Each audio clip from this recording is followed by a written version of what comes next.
La parole, elle nous vient de Bretagne. Je cède le micro sans plus attendre à Amélie Barelli pour l'indépendantisme breton.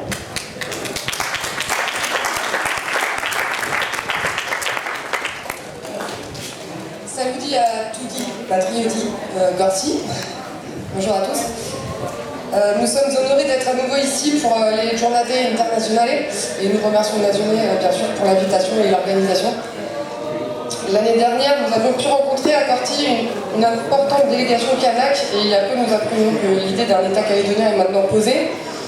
Nous le savons, dans tous nos pays respectifs, c'est le combat de longue haleine qui mène aux victoires. Et ces victoires sont plurielles, elles passent par des étapes, les unes après les autres, mais tout en avançant en permanence. Même s'il en reste à parcourir, partout, le chemin a été parcouru.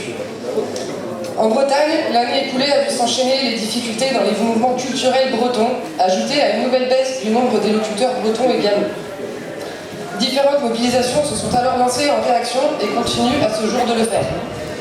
Nous les saluons et nous avons conscience qu'une jeunesse bretonnante, galaisante et fière de l'être est en train d'émerger. Il nous faut continuer à mobiliser dans le temps pour ces langues vieilles de plusieurs siècles, millénaires. Qu'est-ce donc que face à cela quelques décennies de mépris colonial et d'interdiction étatique? L'année dernière, à Corti, nous avons pu assister à la prise de parole du FLN qui, entre autres choses, alertait sur les dangers de l'entrisme d'extrême droite dans nos mouvements, extrême droite dont les valeurs, je cite, politiques, morales et humaines sont en contradiction totale avec nos façons de penser. Nous ne pouvons que reprendre ces paroles à notre compte, en principe, mais aussi en acte.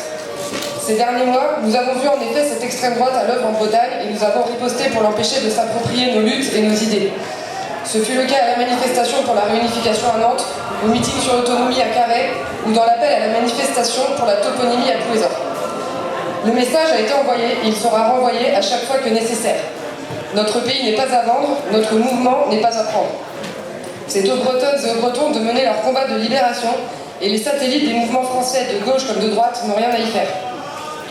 Au-delà de ces sujets, nous continuons bien sûr à construire l'organisation politique que nous souhaitons pour défendre l'indépendance nationale et un choix de société humain, égalitaire et écologique.